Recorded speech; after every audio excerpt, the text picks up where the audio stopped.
Sejak pertama kali bertemu Maya di kampus, aku merasa seperti menemukan saudara yang hilang. Entah mengapa, hati ini begitu lekat padanya. Mungkin karena sama-sama perantau, sama-sama berjuang dari bawah dengan keadaan keluarga pas-pasan, kami cepat akrab. Aku bahkan mempercayainya lebih dari aku percaya pada sepupuku sendiri. Hubungan kami tak hanya sebatas teman kuliah. Maya sering menginap di kosku, berbagi bantal yang sama, menertawakan hal-hal sepele hingga larut malam. Bahkan saat aku jatuh sakit karena demam berdarah, dialah yang pertama kali mengurusku, membelikan bubur dan menemaniku di rumah sakit. Bagiku, Maya bukan sekadar teman. Dia adalah saudara perempuan yang tak pernah kupunya. Setelah lulus kuliah, aku cukup beruntung mendapat pekerjaan bagus di perusahaan ayahku yang bergerak di bidang distribusi alat kesehatan. Dari situ hidupku mulai sedikit membaik. Sementara Maya, yang orang tuanya hanya petani di desa, harus berjuang lebih keras. Dia sering bercerita tentang sulitnya mencari pekerjaan, tentang bagaimana dia merasa minder tiap kali wawancara kerja. Hatiku tak tega. Aku tawarkan bantuan, aku pinjamkan uang untuk kursus komputer agar dia punya nilai lebih. Tak hanya itu, aku juga menolongnya membuka usaha kecil-kecilan di rumahnya, toko kelontong sederhana. Modal awalnya semua dariku, tanpa bunga, tanpa pernah memintanya segera melunasi.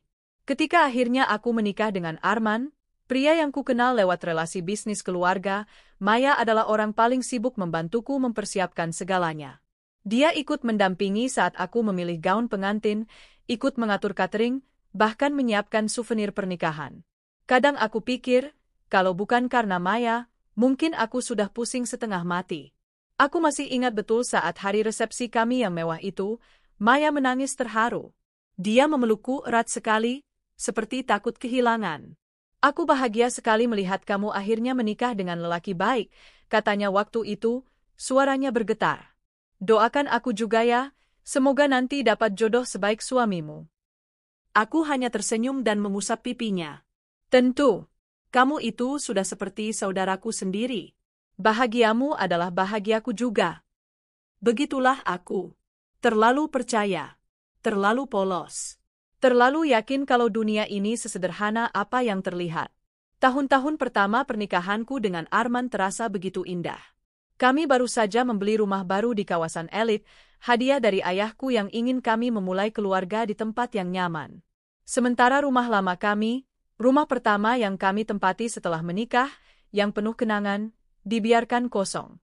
Seringkali Maya datang menginap di rumah baru kami. Dia bahkan punya kamar sendiri di sana. Aku senang melihat kedekatannya dengan suamiku. Arman juga tampak menghormati Maya, sering mengajaknya makan di luar saat kami bertiga bersama. Kadang kalau aku sibuk meeting mendadak, aku titip Maya padanya, minta ditemani belanja barang-barang untuk acara bakti sosial yang biasa kami jalani. Tak pernah sedikit pun terlintas kecurigaan dalam benakku. Aku terlalu sibuk dengan urusan kantor, mengembangkan bisnis distribusi ke luar kota, mencari kontrak baru dengan rumah sakit. Sementara itu, hubungan Maya dengan keluargaku juga makin erat. Dia sering main ke rumah orang tuaku saat aku tak sempat berkunjung. Ibuku pun senang padanya, menganggap Maya seperti anak sendiri.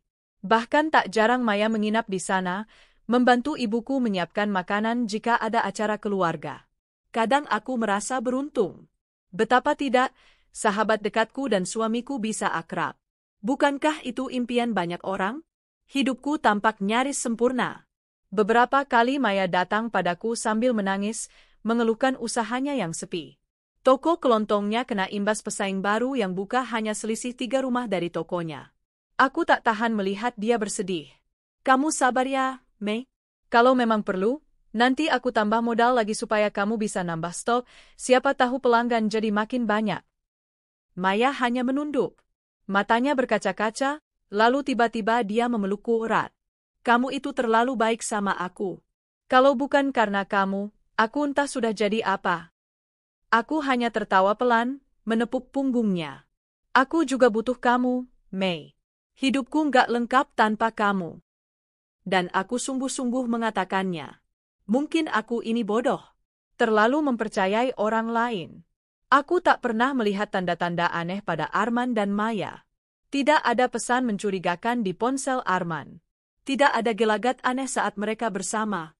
Kalaupun kadang Maya memandang Arman dengan tatapan yang menurutku terlalu lembut, aku hanya menepisnya, menganggap itu hanya rasa kagum biasa. Apalagi, Arman selama ini selalu perhatian padaku. Dia tak pernah lupa menjemputku kalau aku lembur sampai malam.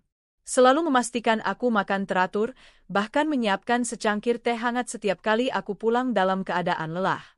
Kami sering pergi liburan bertiga. Bali, Jogja, sampai ke Kuala Lumpur. Maya selalu ikut.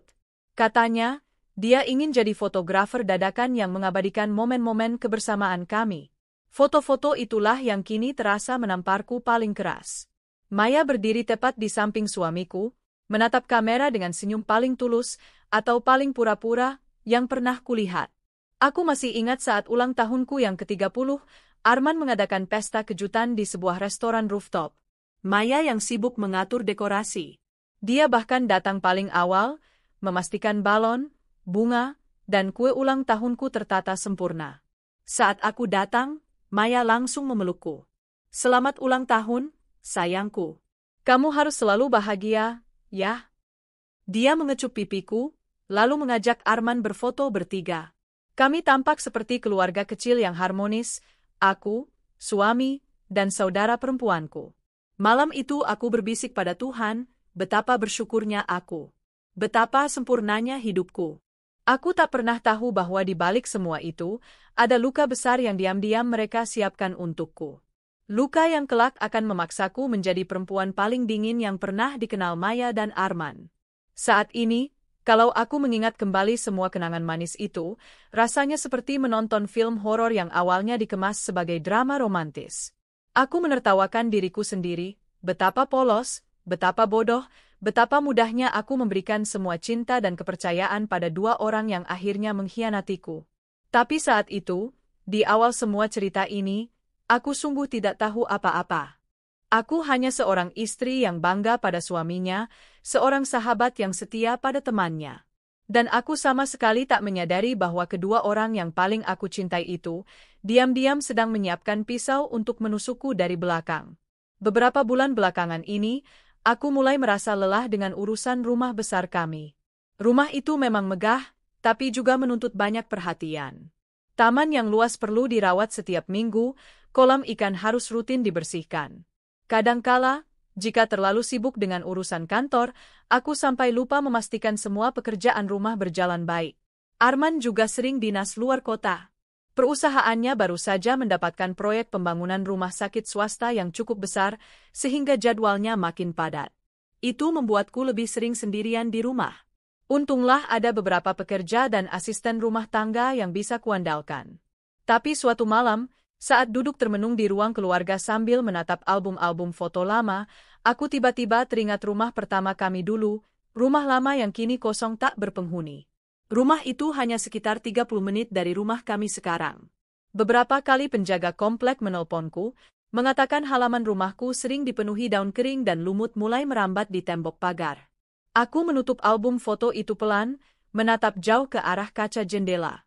Dalam hati aku berpikir, sayang sekali kalau rumah itu terus dibiarkan kosong. Akan lebih baik jika dikontrakkan saja, supaya ada yang merawat. Siapa tahu juga uang sewanya bisa dipakai untuk membiayai program CSR kantorku. Keesokan paginya, aku menelpon Arman. "Mas, aku ada rencana mau kontrakkan rumah lama kita, biar lebih terawat. Menurutmu gimana?" Dari ujung telepon terdengar suaranya yang sedikit tergesa, mungkin dia sedang rapat. "Bagus juga, Dad. Ya udah, nanti kita ngobrol detailnya malam ya. Kebetulan aku minggu ini banyak di luar kota lagi, jadi kalau mau kamu cek dulu aja sendiri." Aku mengangguk, meski dia tentu tak melihat. "Iya, nanti aku cek dulu kondisi dalamnya, siapa tahu ada yang perlu diperbaiki sebelum dikontrakkan." "SIP, hati-hati ya. Jangan sendirian kalau mau ke sana. Ajak supir atau siapa, Kat. Nggak enak rumah kosong kan?" "Iya, Mas." Kami menutup percakapan dengan cepat. Aku sempat merasa sedikit kecewa karena Arman akhir-akhir ini terlalu sibuk. Tapi aku coba memaklumi, toh semua juga demi masa depan kami. 2 hari kemudian, aku memutuskan untuk pergi sendiri ke rumah lama kami. Sebenarnya supir sudah siap mengantarkan, tapi aku sengaja bilang mau menyetir sendiri. Entah kenapa, hatiku rindu suasana rumah pertama kami. Rumah tempat banyak kenangan manis dulu saat awal menikah. Dalam perjalanan, aku memutar lagu-lagu lama yang biasa kami dengar bersama Arman. Aku tersenyum sendiri mengingat waktu kami masih sering masak bareng di dapur sempit, lalu tertawa karena nasi gosong. Begitu sampai di depan rumah itu, hatiku terasa nyeri. Pagar mulai berkarat, rumput liar tumbuh tinggi, dan beberapa genting tampak mulai rapuh. Aku masuk pelan-pelan. Bau apek segera menyeruak. Aku membuka semua jendela, berharap udara segar masuk menggantikan bau lembab. Aku berjalan dari ruang tamu ke dapur, lalu ke kamar tidur kami dulu. Masih ada beberapa perabot lama yang belum sempat kami pindahkan. Sebagian kardus buku juga masih menumpuk di sudut kamar. Selesai memeriksa semua, aku berniat keluar sebentar untuk menelepon tukang yang biasa bekerja di rumah orang tuaku, supaya minggu depan bisa mulai bersih-bersih di sini. Tapi begitu membuka pintu depan, langkahku terhenti. Ada mobil hitam yang sangat familiar terparkir tepat di depan rumah. Mobil Arman. Aku mengerutkan alis. Bukankah dia bilang sedang dinas di luar kota? Kenapa mobilnya ada di sini? Mungkin saja dia baru pulang dan mampir ke sini. Aku mencoba menenangkan hatiku yang tiba-tiba berdebar tak karuan. Dengan langkah pelan, aku mendekati mobil itu. Terlihat masih panas mesinnya, menandakan baru saja berhenti. Aku memutuskan masuk lagi ke rumah. Perlahan, kuputar knop pintu ruang makan, tempat pintu belakang yang biasa kami gunakan. Dan di sanalah aku mendengar suara yang seketika membuat seluruh tubuhku lemas. Aku nggak sabar, Mas. Kapan kita bisa nikah sah? Aku capek terus sembunyi-sembunyi. Aku menahan napas. Itu suara Maya. Aku tahu benar nada manjanya. Kamu sabar sedikit lagi, sayang. Aku juga nggak mau terus-terusan kayak gini. Tapi kamu tahu sendiri, aku harus pelan-pelan biar nggak menimbulkan masalah besar. Itu suara Arman. Suamiku. Aku menutup mulut dengan telapak tangan, menahan isak yang rasanya mau meledak. Tuhan, apa ini? Kamu janjikan, Mas? Setelah semua asetmu udah beres sama dia, kita langsung nikah resmi. Janji, sayang. Tenang aja. Toh sebagian besar aset udah atas nama dia, aku nggak bisa ngapa-ngapain sekarang. Tapi nanti kita bangun dari awal lagi, ya? Aku mau punya rumah kecil sama kamu, nggak ribet, nggak repot kayak sekarang. Aku merasakan dunia berputar. Kaki ini rasanya tak lagi menjejak lantai. Penglihatanku mengabur karena air mata yang terus menggenang. Aku tak tahu berapa lama aku berdiri di situ, mendengarkan mereka bercakap-cakap tentang masa depan yang selama ini kupikir hanya milikku bersama Arman. Tentang rencana menikah sah, tentang rumah kecil mereka nanti, rumah impianku yang entah sejak kapan telah mereka rampas. Perlahan, aku berbalik. Aku keluar dari pintu belakang, berlari ke mobilku sambil menahan tangis. Begitu masuk, air mata tak lagi bisa kubendung. Isakku pecah, dadaku sesak, hampir tak bisa bernapas. Aku memegangi setir erat-erat. Tuhan, kenapa harus mereka? Kenapa sahabatku sendiri? Kenapa suamiku? Berulang-ulang pertanyaan itu kuucapkan, tapi tak ada jawaban. Hanya kesunyian yang menertawakanku. Malam itu aku tak pulang ke rumah. Aku menginap di hotel dekat kantor. Alasanku pada Arman hanya lembur. Banyak laporan akhir bulan yang harus diselesaikan. Padahal aku hanya ingin menangis sendirian, tanpa siapapun yang tahu. Di dalam kamar hotel yang dingin, aku memeluk lututku. Bayangan Maya muncul silih berganti. Maya yang menangis dulu saat aku memberinya modal usaha, Maya yang memelukku saat ulang tahunku, Maya yang dengan wajah bahagia memilihkan kebaya pengantinku.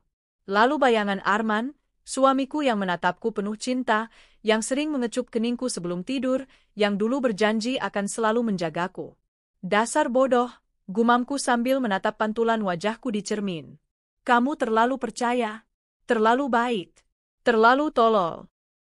Air mata terus mengalir. Aku tertawa miris di sela tangisanku. Tunggu saja, kalian belum tahu siapa aku sebenarnya. Di titik paling hancur itulah aku justru merasa terlahir kembali. Semua rasa cinta, kasih, dan empati dalam diriku mati malam itu. Yang tersisa hanya amarah dingin yang menjalar pelan ke seluruh tubuhku. Aku membuka laptop. Kubuka kembali file-file laporan aset keluarga, rekening perusahaan, daftar properti. Perlahan, kubuat catatan sendiri.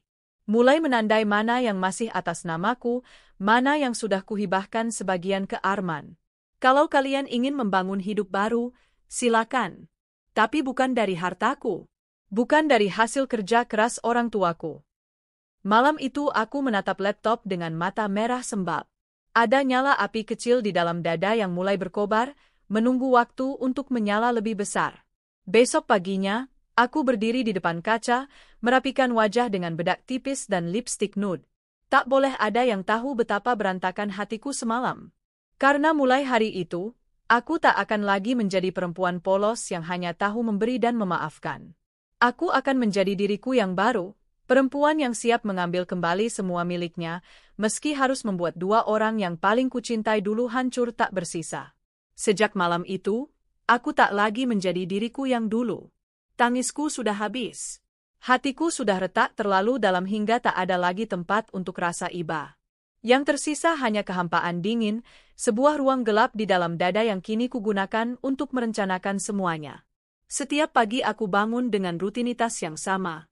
Berdandan rapi, memakai parfum lembut, menatap cermin dengan senyum tipis.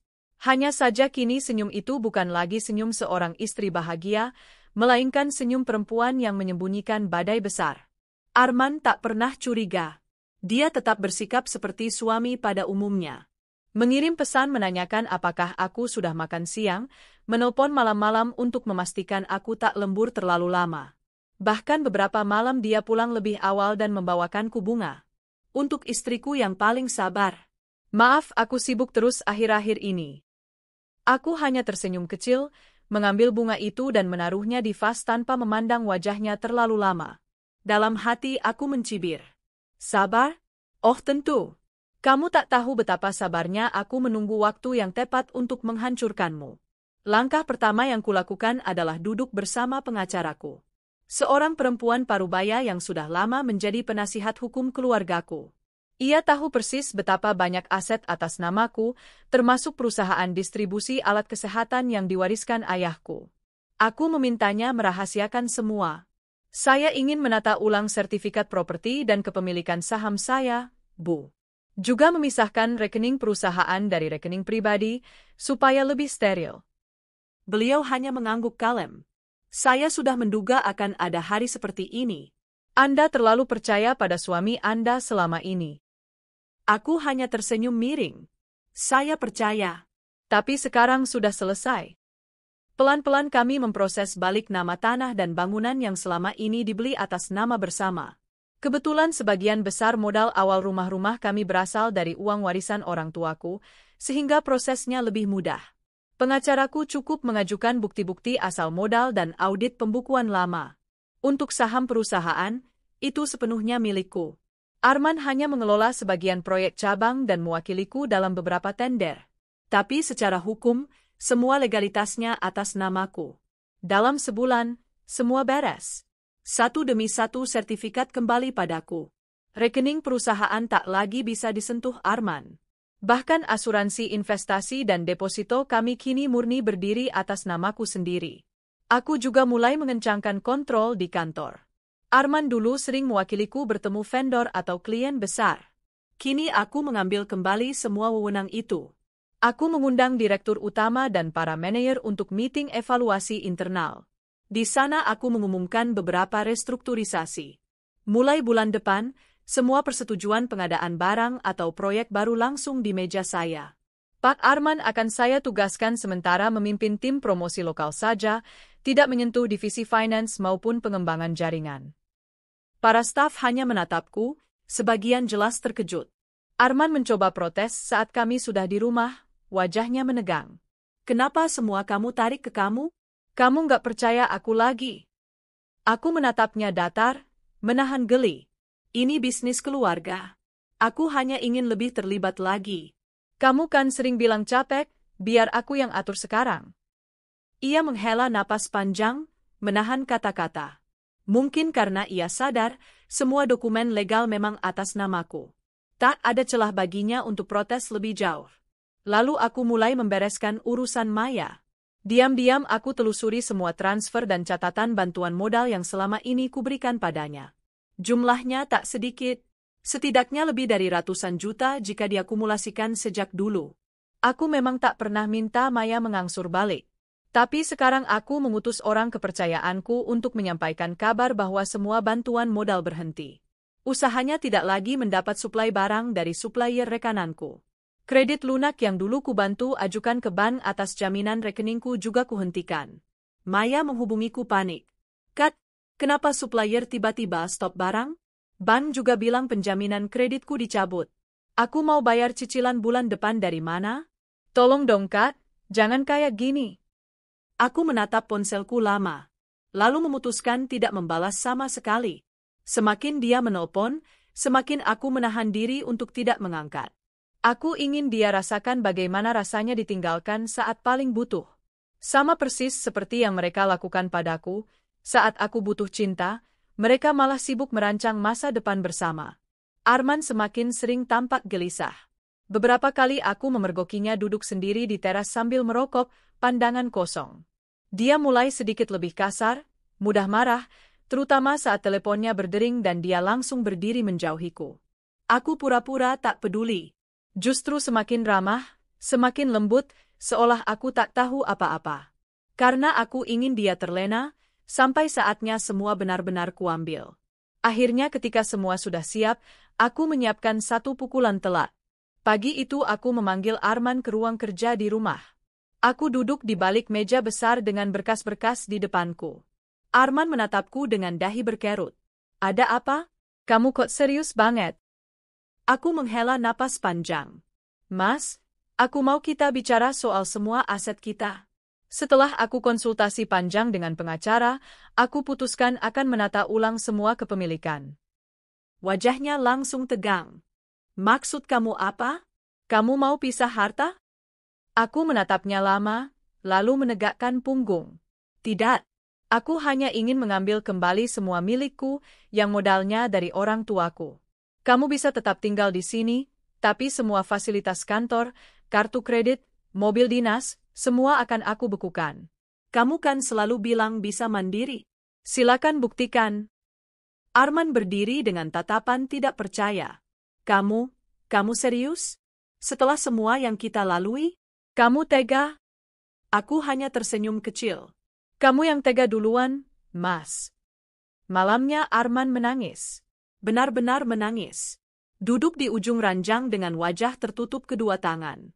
Aku ini suamimu, Ken. Kenapa kamu perlakukan aku kayak orang asing? Aku menatapnya, tapi tak ada lagi rasa iba. Hanya kosong. Aku cuma mengambil kembali hakku. Kalau kamu mau tetap hidup mewah, silakan kerja keras sendiri. Kan kamu sering bilang, cowok sejati harus bangun dari nol lagi kalau jatuh. Nah ini saatnya kamu buktikan. Arman tak menjawab. Dia hanya diam, menatap lantai. Aku bangkit, meninggalkannya sendirian di kamar. Di luar kamar, aku menahan napas panjang. Dadaku memang terasa berat. Tapi ada sesuatu yang menenangkan saat tahu aku akhirnya berani melangkah.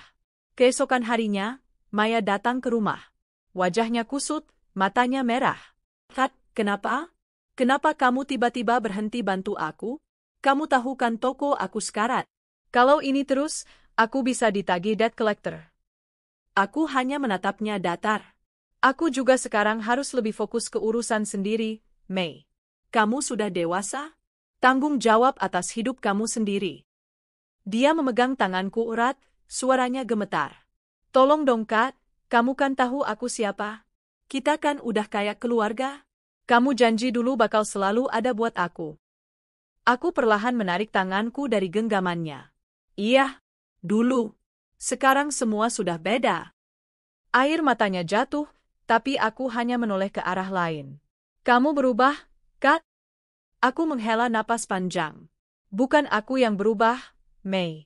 Kalian yang mengubah segalanya. Perlahan Arman benar-benar jatuh. Mobilnya satu persatu ditarik leasing. Kartu kreditnya terblokir. Dia harus pergi ke kantor hanya dengan motor pinjaman. Maya juga mulai jarang terlihat rapi. Tokonya tutup. Bahkan aku dengar dia harus menjual emas-emas kecil yang dulu kubelikan saat ulang tahunnya. Aku pura-pura tidak tahu. Tidak menoleh sedikit pun saat kabar mereka sampai ke telingaku.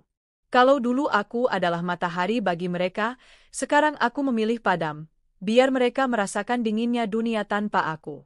Malam-malamku kini sunyi tapi damai. Aku duduk di teras rumah sendirian, menatap bintang, dengan secangkir teh hangat di tangan. Di satu sisi, ada luka yang belum sepenuhnya sembuh. Tapi di sisi lain, aku merasa akhirnya berdiri tegak sebagai perempuan yang tidak lagi takut kehilangan apapun. Karena ternyata, kehilangan orang-orang yang paling kau cintai itu tak seberapa menyakitkan dibanding kehilangan harga dirimu sendiri. Beberapa minggu berlalu sejak aku menarik semua fasilitas yang selama ini Arman nikmati. Saat itu, rasanya seperti menonton adegan lambat dari sebuah film tragis. Semua berlangsung pelan, tetapi pasti, satu persatu kemewahan yang dulu dia banggakan kini hilang. Rumah megah kami yang dulu menjadi simbol kehormatan Arman mulai sepi tamu. Tak ada lagi mobil-mobil rekan bisnisnya parkir berderet di depan pagar. Tak ada lagi gelak tawa di teras. Kalau dulu hampir tiap minggu ada pesta kecil, kini rumah itu sunyi, hanya suara detak jam yang terdengar menakutkan saat malam. Arman berusaha tegar. Awalnya dia masih berjalan dengan kepala tegak, mengunjungi proyek-proyek pembangunan, menemui klien dengan jas mahalnya. Tapi perlahan, kabar soal keuangannya yang memburuk mulai tersebar.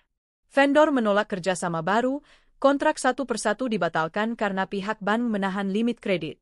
Aku mendengar semua kabar ini dari laporan manajer keuanganku. Mereka memberiku laporan bulanan yang kini lebih detail daripada sebelumnya, sesuai permintaanku. Aku hanya mengangguk dingin saat membaca bahwa suamiku yang dulu begitu sombong, kini mulai kesulitan membayar tagihan rutin. Kadang saat makan malam bersama, aku pura-pura tak tahu apa-apa. "Gimana proyek rumah sakit baru itu, Mas?" tanyaku manis. "Masih lancar?"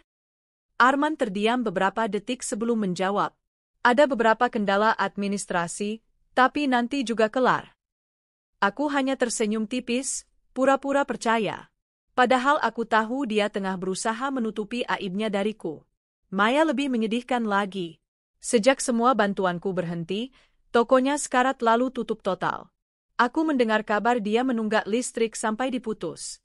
Pernah sekali dia datang ke rumah, wajahnya kusam, bajunya lusuh, jauh dari Maya yang dulu selalu wangi dengan gaun pastel pilihan terbaikku. Dia sempat memohon, menggenggam tanganku erat-erat di ruang tamu. "Kat, tolonglah. Aku janji akan bayar semua perlahan. Tapi tolong bantu sekali ini aja, kasihan aku mau diusir kontrakan." Aku hanya menatap tangannya yang menggenggamku erat. Perlahan, aku tarik jariku dari genggamannya. "Aku sudah cukup banyak membantumu, Mei. Sekarang kamu harus belajar berdiri sendiri. Aku juga punya banyak masalah yang harus kuurus." Dia terisak, memegangi lututku. Aku mohon." Aku berdiri, menatapnya dari atas. "Pulanglah, Mei. Kita sama-sama capek. Jangan paksa aku makin keras padamu." Maya tak punya pilihan selain pergi, menyeret langkah keluar dengan bahu berguncang. Saat pintu tertutup, aku menutup mata, menarik napas panjang. Ada rasa nyeri kecil di dadaku, tapi itu segera ku hempaskan. Dia yang memilih jalannya sendiri. Bukan salahku jika akhirnya dia harus memikul bebannya tanpa bantuanku lagi. Tak lama setelah itu, aku mendengar kabar mengejutkan. Arman pindah keluar dari rumah kami. Dia menyewa rumah petak kecil di pinggir kota, rumah yang bahkan lebih kecil dari tempat Maya dulu memulai toko kelontongnya. Orang-orang mulai membicarakan itu di belakangku. Mereka berbisik tentang betapa cepatnya Arman jatuh setelah tak lagi mendapat sokongan dana dariku. Sebagian menyalahkanku, menganggap aku istri kejam yang meninggalkan suami saat terpuruk. Aku hanya menanggapinya dengan senyum tenang. Biar saja orang bicara. Mereka tidak tahu kebenaran di balik semua ini. Yang lebih membuatku terkejut, Maya ikut tinggal bersama Arman di rumah petak itu. Ternyata diam-diam mereka sudah menikah siri jauh hari sebelum semua ini terjadi. Aku mendapat kabar itu dari salah satu tetangga lama yang tak sengaja bertemu Maya di pasar tradisional. Dia belanja sayur, pakai daster, bawa keranjang plastik. Katanya sih tinggal sama Pak Arman sekarang. Bayangan Arman dan Maya hidup susah bersama justru seperti pelipur lara untukku. Kalau mereka berpikir setelah menghancurkan pernikahanku mereka akan hidup bahagia, ternyata hidup punya rencana lain. Sementara itu, kehidupanku berbalik 180 derajat dari mereka. Setelah mengamankan semua aset, aku mulai turun langsung memimpin perusahaan keluarga. Banyak yang meragukan kemampuanku di awal, beberapa kolega lama Arman diam-diam meremehkan karena terbiasa berurusan dengan suamiku. Tapi aku membuktikan diri. Aku menandatangani kontrak terbesar kami dengan rumah sakit internasional. Aku menggandeng distributor luar negeri untuk menambah lini produk. Bahkan aku mulai menyiapkan unit CSR yang benar-benar terpisah, agar lebih profesional. Hari-hariku penuh meeting, perjalanan dinas, dan negosiasi. Anehnya, aku justru merasa lebih hidup dari sebelumnya.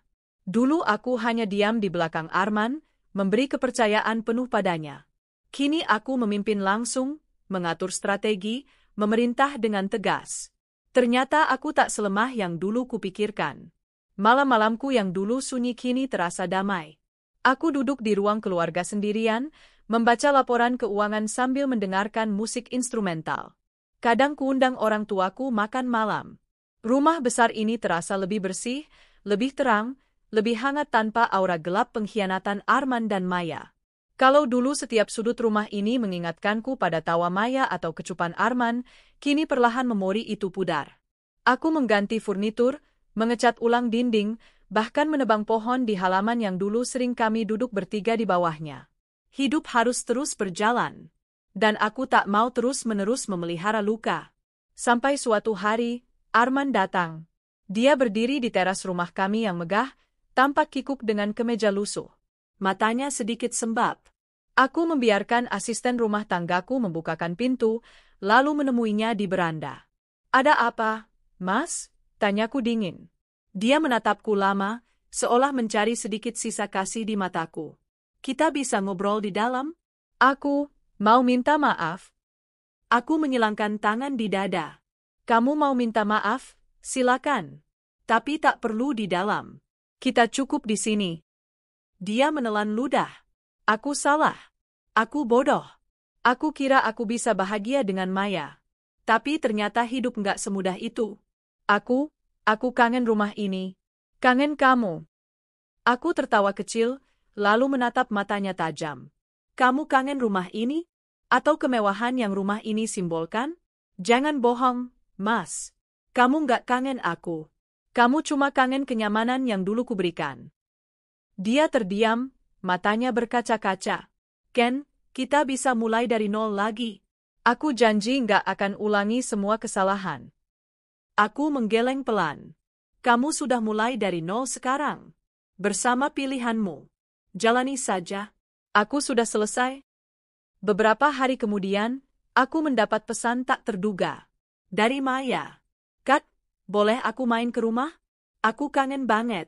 Kita ngobrol kayak dulu." Aku menatap pesan itu lama. Jemariku hampir mengetik balasan. Tapi kemudian aku hapus. Aku memilih tak membalas sama sekali. Bagiku, Maya sudah mati. Dia yang dulu sudah tak ada.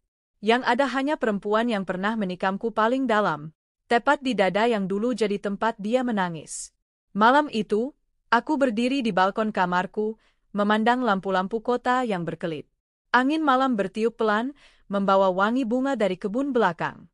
Aku meneguk teh hangat, lalu memejamkan mata. Dalam diam, aku mengucap syukur. "Tuhan, terima kasih sudah membuka mataku. Terima kasih sudah mengizinkan aku mengambil lagi diriku sendiri." Ada rasa lega yang tak bisa dijelaskan. Luka itu masih ada, bekasnya tak mungkin hilang. Tapi kini, bekas luka itu justru menguatkanku, mengingatkanku betapa aku pernah jatuh, lalu bangkit lagi dengan kepala tegak. Hidupku sekarang mungkin tak lagi ditemani suami yang menatapku dengan mata berbinar, atau sahabat yang memelukku erat-erat sambil bilang aku dunia baginya. Tapi tak apa, karena akhirnya aku sadar, akulah duniaku sendiri. Dan itu lebih dari cukup. Sudah hampir setahun sejak malam ketika aku memutuskan mengambil kembali semua milikku. Setahun yang pada awalnya kurasa akan menjadi masa paling gelap dalam hidupku, tapi ternyata menjadi masa kelahiranku kembali. Selama itu pula aku menyaksikan, dari kejauhan, bagaimana dua orang yang dulu paling aku percayai, perlahan-lahan tenggelam dalam lubang yang mereka gali sendiri. Desas-desus tentang kehidupan Arman dan Maya tak pernah sepenuhnya hilang dari telingaku. Aku memang tidak sengaja mencarinya, tapi kabar itu datang sendiri melalui orang-orang yang dulu juga mengenal mereka. Suatu hari aku sedang mengadakan rapat dengan kepala vendor bangunan. Seusai rapat, dia mengajakku makan siang sambil ngobrol ringan. Di sela percakapan, dia menatapku ragu lalu berkata, "Bu, saya kemarin ke proyek lama yang dulu Pak Arman tangani. Sekarang katanya dia nggak lagi di situ.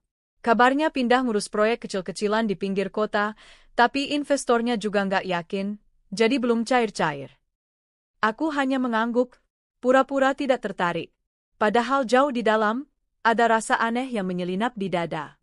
Antara kasihan, lega, sekaligus puas. Beberapa hari kemudian, salah satu saudara jauhku datang berkunjung. Ia bercerita sambil menatapku hati-hati. "Kat, aku nggak tahu harus cerita atau enggak, tapi kemarin aku lihat Mas Arman sama Mbak Maya di Pasar Loa. Kayaknya mereka lagi beli peralatan rumah bekas. Bajunya juga, ya Allah Kat, beda banget sama dulu. Mukanya pucat, kayak nggak terurus." Aku hanya tersenyum tipis.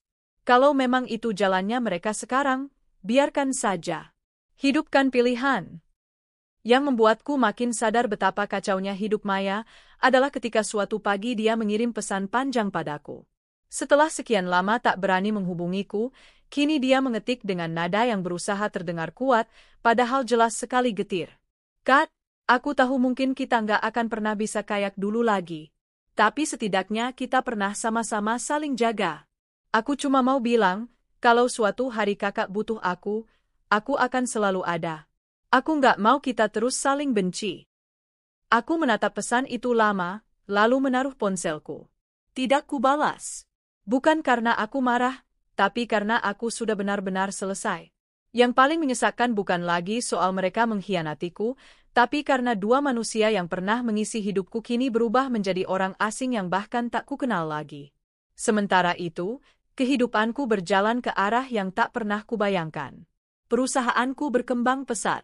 Setelah menekan kontrak pasokan alat kesehatan dengan dua jaringan rumah sakit internasional, nama perusahaan kami makin dikenal. Aku sering diundang ke seminar bisnis, menjadi panelis wanita inspiratif, bahkan beberapa majalah menulis tentangku dengan tajuk "Bangkit dari Pengkhianatan", kini pimpin 4 perusahaan sekaligus. Kadang kalau membaca artikel-artikel itu, aku menahan senyum getir. Mereka menuliskan seakan-akan aku begitu tangguh, padahal dulu saat mendengar suami dan sahabatku berencana menikah sah di belakangku, aku hanya perempuan biasa yang menangis semalaman sampai mataku bengkak. Tapi ya, mungkin memang itu rahasia semesta. Kadang kita harus hancur berkeping-keping dulu, agar ketika disusun ulang, kita jadi jauh lebih kuat dari sebelumnya. Puncaknya, malam itu aku menghadiri gala dinner ulang tahun perusahaan ke-25. Hotel bintang 5 penuh dekorasi megah. Para tamu undangan datang dengan gaun dan jas mewah, menatapku saat aku masuk dengan gaun panjang satin biru tua. Saat naik ke atas panggung untuk memberikan sambutan, sorot lampu menerangi wajahku. Tepuk tangan menggema memenuhi ruangan. Saya ingin mengucapkan terima kasih kepada semua tim yang telah berdiri bersama saya melewati masa-masa sulit, sampai kita bisa berada di titik ini. Kita bukan hanya perusahaan besar, tapi keluarga. Dan keluarga kita ini akan terus tumbuh, jauh lebih tinggi lagi. Usai turun panggung, beberapa rekan bisnis berebut menyalamiku, memuji pidatoku. Di sudut, aku menangkap pantulan wajahku di kaca dinding ballroom. "Kamu berhasil. Lihatlah dirimu sekarang." Siapa sangka perempuan yang dulu hanya diam di rumah menunggu suaminya pulang kini menjadi pemilik kerajaan bisnis sendiri.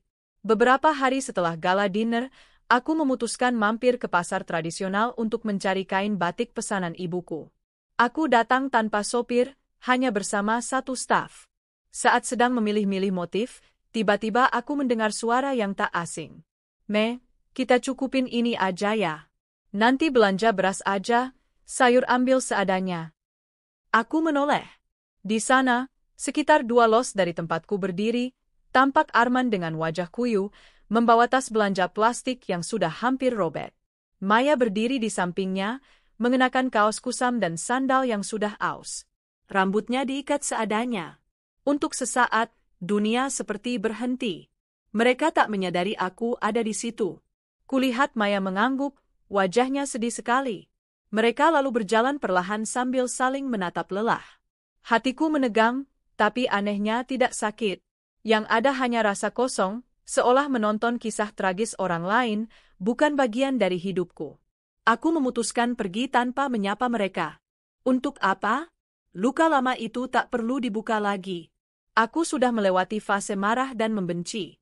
Kini, melihat mereka hanya mengingatkanku pada betapa jauh langkahku telah pergi. Mereka memilih jalannya sendiri. Dan aku memilih jalanku. Dalam mobil, aku termenung menatap luar jendela. Pohon-pohon rindang berlarian di balik kaca.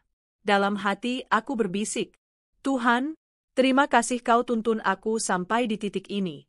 Kalau dulu kau biarkan aku tetap hidup dalam kebohongan, mungkin aku tak akan pernah tahu betapa berharganya diriku. Setelah itu, hari-hariku kembali sibuk. Aku terbang keluar kota untuk membuka kantor cabang baru.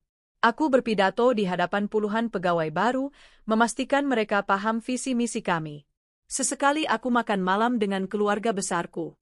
Ibuku menatapku dengan mata berkaca-kaca. Ibu bangga sekali sama kamu, nak. Kamu sudah lewati banyak hal, tapi tetap bisa berdiri setegar ini. Aku meraih tangannya, mengecup punggung tangannya pelan. Semua ini juga karena doa ibu. Dan malam-malamku kini tenang. Aku duduk di balkon dengan selimut hangat di pangkuan, menatap bintang sambil memegang buku jurnal. Di sana kutulis semua hal yang patut kusyukuri, perusahaan yang makin maju, kesehatan ibuku, keberanian baru dalam diriku. Kadang aku bertanya-tanya dalam hati, bagaimana jika suatu hari mereka datang lagi, mengetuk pintuku, meminta maaf dengan sungguh-sungguh? Mungkin aku akan membukakan pintu. Akan kuajak mereka duduk, kuserahkan segelas air. Tapi tidak lebih dari itu. Karena meski hatiku sudah tak membenci, aku tak akan pernah memberikan mereka ruang seperti dulu. Orang boleh diampuni, tapi kepercayaan yang patah tak akan pernah kembali utuh. Kini, ketika aku menoleh ke belakang, melihat reruntuhan masa laluku bersama Arman dan Maya, rasanya seperti menatap puing-puing rumah tua yang pernah hangat tapi sudah rapuh. Aku tak menyesal pernah mencintai mereka. Karena dari cinta itulah aku belajar sakit, lalu belajar sembuh, hingga akhirnya menjadi perempuan yang tak lagi mudah dirobohkan. Dan malam ini, sambil menatap langit gelap penuh bintang, aku sadar. Aku tidak membutuhkan siapapun untuk membuatku bahagia. Aku sudah cukup. Aku adalah cahaya bagi diriku sendiri. Sudah hampir 2 tahun sejak semua itu terjadi. 2 tahun sejak aku pertama kali menemukan pengkhianatan terbesar dalam hidupku. 2 tahun sejak aku menarik diri dari 2 orang yang paling aku percayai.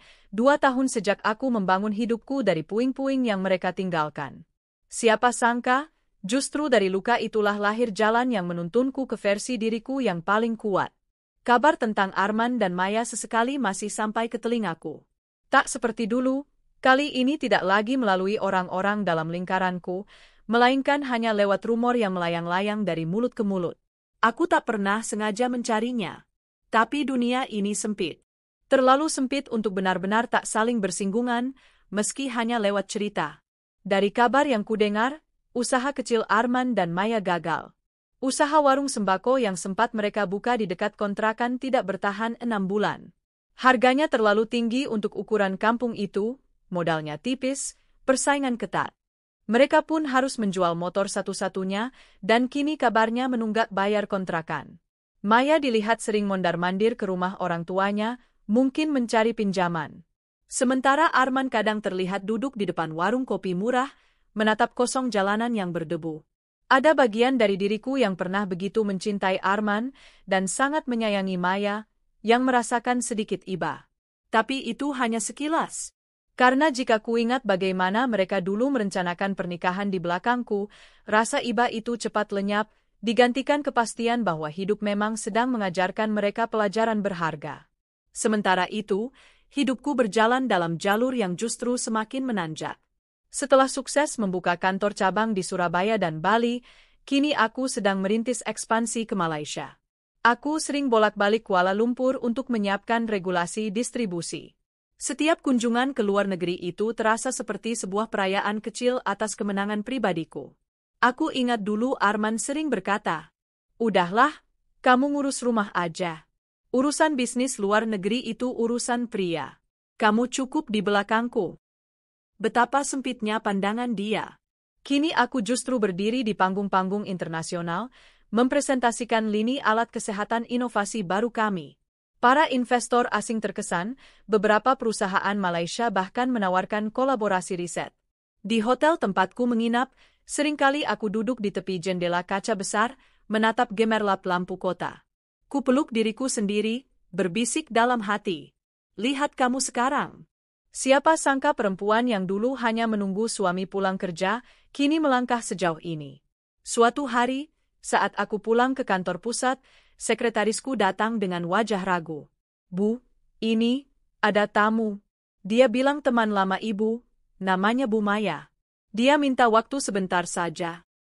Dadaku terasa sedikit tercekat. Nama itu, suaranya, semua langsung menyerbu benakku dalam sekejap. Tapi cepat-cepat kutenangkan diri.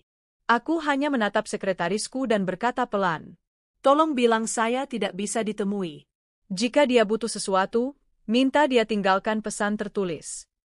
Beberapa menit kemudian, sekretarisku kembali dengan selembar kertas kecil. Di situ tertulis tangan Maya yang kukenal betul. "Kak, kalau ada belas kasihan sedikit saja untukku, tolong hubungi aku. Aku benar-benar kesulitan. Jangan biarkan kita berpisah dengan kebencian selamanya." Aku menatap tulisan itu lama. Jemariku menggenggamnya begitu erat sampai kusut. Ada sisa rasa sakit, tapi juga sudah jauh lebih ringan. Aku lipat kertas itu pelan, lalu menaruhnya di laci tanpa berniat membalas. "Kita tidak berpisah dengan kebencian, Mei. Kita hanya berpisah karena kau mematahkan sesuatu yang tak bisa diperbaiki lagi, kepercayaanku." Lalu, di sela kesibukanku, hadir sosok baru. Namanya Adit. Seorang direktur pemasaran dari perusahaan farmasi besar yang sudah lama menjadi rekanan distribusi kami. Kami sudah beberapa kali bertemu dalam rapat resmi, tapi aku tak pernah terlalu memperhatikan. Hingga pada suatu makan malam bisnis, dia secara tak terduga duduk di sampingku. Obrolan kami awalnya formal, lalu perlahan mengalir ringan. Tentang kopi, tentang gunung-gunung yang ingin dia daki, tentang buku yang sedang dia baca. Aku tak langsung jatuh hati. Terlalu banyak luka lama yang masih menempel di sanubari. Tapi entah bagaimana, kehadiran Adit menenangkan. Dia tak memaksaku bicara, tak mencoba mengambil alih keputusanku, hanya mendengarkan. Sesekali tertawa lepas. Sesekali memandangku dengan cara yang hangat sekali, cara yang sudah lama tak kuterima. Beberapa minggu kemudian dia mengirimiku buku novel klasik favoritnya, lengkap dengan catatan kecil di kertas tempel. "Semoga kamu suka. Kadang cerita-cerita lama bisa memberi rasa nyaman yang tak kita sangka." Aku tersenyum kecil membaca itu. Tak terburu-buru membalas. Hatiku sudah belajar berjalan pelan. Luka sebesar yang kualami dulu tak bisa membuatku gegabah membuka hati lagi. Tapi aku juga tak ingin menutup kemungkinan pada kebahagiaan baru. Suatu sore, aku mengunjungi rumah ibuku. Kami duduk di beranda sambil minum teh melati. Angin sore mengibaskan ujung jilbab beliau. Ibu menatapku lama. "Kamu kelihatan lebih damai sekarang, Nak. Sudah legowo, ya?" Aku menghela napas, menatap jauh ke arah sawah yang mulai menguning. "Belum sepenuhnya, Bu. Kadang masih ada perih kalau keingat. Tapi setidaknya sekarang aku sudah bisa tersenyum saat melihat masa depan."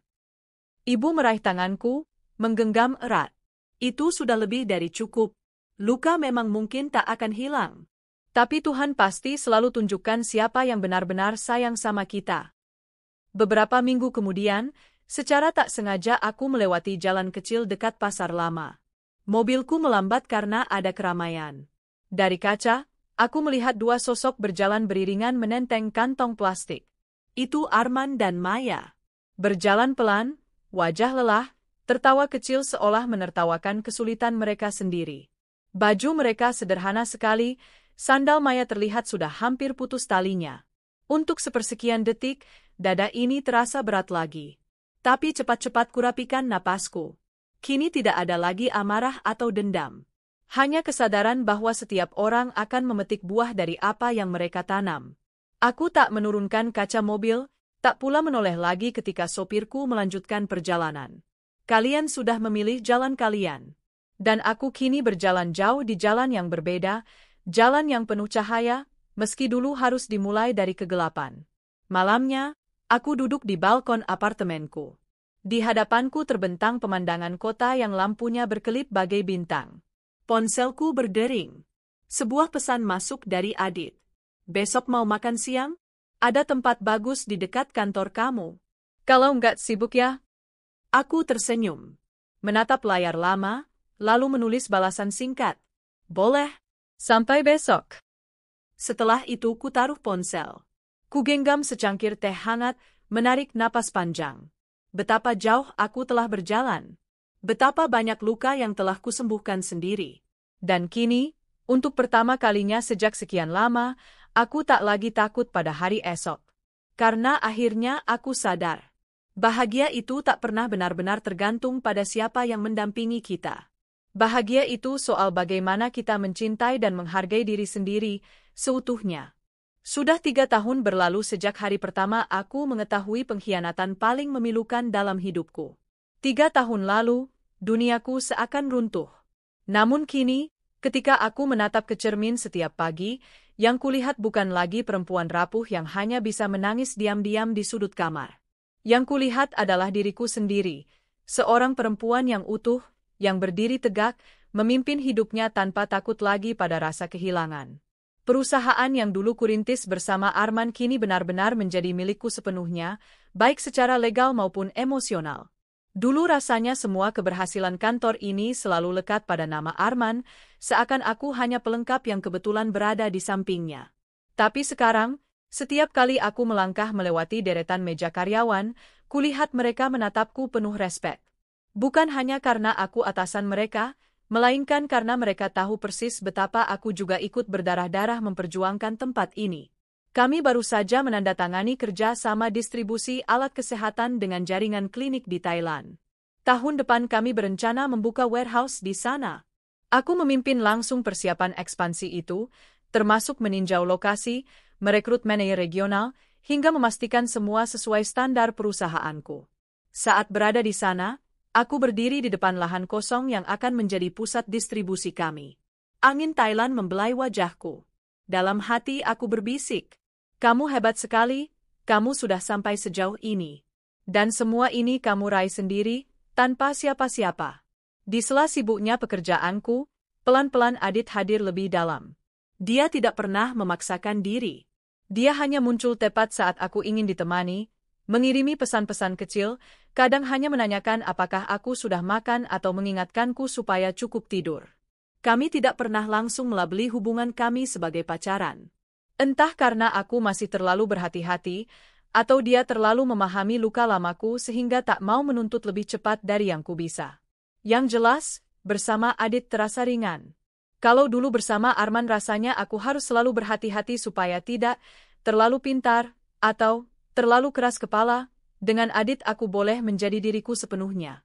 Kami bisa berdiskusi sengit soal strategi pemasaran lalu beberapa menit kemudian tertawa bodoh hanya karena melihat video kucing. Suatu sore, dia menjemputku pulang kantor tanpa rencana apapun. "Ayo kita makan bakso pinggir jalan," katanya. "Hah? Pakai mobil jas kayak gini makan bakso?" Tanyaku geli. "Biar aja. Aku pengen lihat kamu makan bakso, titik." Dan benar saja, kami duduk di kursi plastik biru, mangkuk bakso panas mengepul di hadapan kami, sementara orang-orang menoleh menatap penasaran. Tapi aku tak peduli. Aku tertawa lepas ketika Adit kepedesan sampai berkeringat, lalu meraih tisu dan menempelkannya di dahinya. Beginikah rasanya bersama seseorang yang tak membuatku merasa harus terus membuktikan nilai diriku? Suatu malam, aku mendapat telepon dari salah satu sepupuku yang kebetulan tinggal tak jauh dari kontrakan lama Arman dan Maya. "Kamu mau tahu kabar mereka enggak?" tanyanya hati-hati. Aku terdiam sejenak, lalu menjawab, "Kalau sekadar cerita, enggak apa-apa." Tapi aku nggak mau terlibat apa-apa lagi.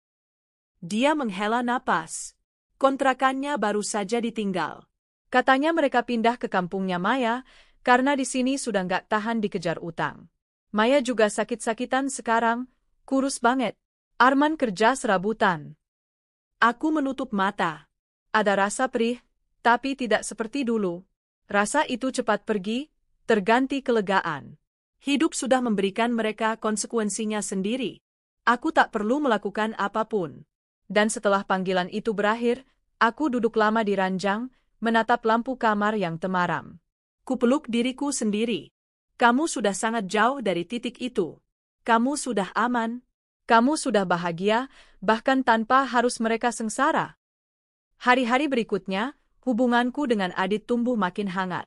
Dia sering datang ke rumah membawa bunga kecil, atau mengajakku masak malam-malam hanya untuk membuat pankek lalu gagal total karena adonannya terlalu cair. Suatu kali dia menatapku lama saat kami duduk di teras rumahku. Kamu tahu, aku nggak terburu-buru. Aku bisa tunggu kapanpun kamu siap.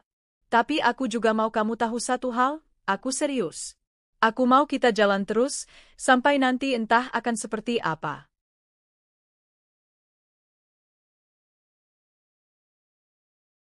Aku menggenggam tangannya, menatap matanya lekat-lekat. Untuk pertama kalinya sejak lama, aku merasa tak takut lagi. Terima kasih. Kamu sabar banget. Enggak semua orang mau berurusan sama orang yang punya masa lalu seperti aku. Dia tertawa pelan. Nggak ada orang yang nggak punya masa lalu, Ken. Yang penting kita mau sama-sama belajar jalan ke depan. Dan malam itu, saat dia pulang, aku berdiri lama di depan pintu, menatap mobilnya sampai hilang di ujung jalan. Hatiku terasa sangat hangat. Semakin hari, aku sadar bahwa memaafkan tidak selalu harus berarti membiarkan orang-orang itu kembali dalam hidup kita. Memaafkan kadang hanya tentang melepaskan beban yang kita pikul sendiri. Aku tidak pernah benar-benar bertemu lagi dengan Arman atau Maya setelah itu. Tidak lagi. Bahkan kalau takdir suatu saat menempatkan kami dalam satu ruangan, aku rasa aku tak akan merasakan apa-apa. Mereka sudah menjadi masa lalu. Masa lalu yang mengajariku tentang harga diri, tentang batas, tentang bagaimana aku harus menghormati luka yang kurasakan tanpa membiarkannya menggerogoti hatiku selamanya. Suatu malam, aku duduk di meja kerjaku yang sepi, hanya diterangi lampu belajar. Kutulis sebuah surat, bukan untuk siapa-siapa, melainkan untuk diriku sendiri. Untuk diriku yang dulu. Terima kasih sudah berani bertahan melewati semua rasa sakit. Terima kasih sudah tak menyerah meski rasanya semua hancur. Terima kasih sudah mau bangun lagi, merakit pecahan dirimu perlahan, walau tanganmu terluka. Kini lihatlah kita. Kita sudah tenang. Sudah damai. Sudah menemukan rumah yang tak lagi bergantung pada siapa-siapa, selain pada kita sendiri. Aku bangga padamu. Kusimpan surat itu di laci, bersanding dengan buku catatan mimpi-mimpiku. Beberapa bulan setelahnya, aku berdiri di depan cermin dengan gaun simpel warna krem. Aku akan menghadiri acara syukuran pembukaan kantor Malaysia. Di meja rias, ada seikat bunga lili putih kiriman Adit dengan kartu kecil bertuliskan, "Untuk perempuan paling luar biasa yang aku kenal. Sampai jumpa nanti sore." Aku tersenyum. Hatiku tak lagi penuh kerikil tajam. Luka yang dulu berdarah kini hanya seperti bekas sayatan tipis, sudah menutup rapi, hanya kadang terasa kalau terlalu keras disentuh. Tapi itu tak apa. Karena luka itu membuatku jauh lebih mengerti bagaimana rasanya disayang dengan benar. Malamnya, setelah semua acara selesai, Adit menemaniku duduk di balkon hotel. Kami tak banyak bicara. Hanya menatap lampu-lampu kota Kuala Lumpur yang gemerlap di bawah sana. Dia meraih tanganku pelan, menggenggamnya di pangkuannya. "Apa kamu bahagia sekarang?" tanyanya dengan suara sangat lembut. Aku menoleh padanya, lalu mengangguk. "Iya, sangat. Bukan karena kamu, bukan karena siapa-siapa, tapi karena aku sudah menemukan caraku sendiri untuk bahagia. Dan kamu adalah bonus paling indah dari semesta." Dia tersenyum, mengecup punggung tanganku lama sekali. Dan saat itu, di atas ketinggian kota yang penuh cahaya, aku merasa seolah hidup memberiku hadiah. Hadiah paling manis setelah semua kepahitan yang dulu kupaksa kutelan sendiri. Mereka yang dulu kuanggap bagian paling penting dalam hidupku, kini hanyalah bab dalam buku lama. Aku menutup buku itu dengan tenang, lalu meletakkannya di rak kenangan. Sementara aku, bersama Adit dan semua yang telah kupelajari, menulis bab baru dengan hati yang tak lagi takut. Karena kini aku tahu, bahagia itu bukan soal siapa yang menggenggam tanganmu, tapi soal bagaimana kamu menggenggam erat jiwamu sendiri.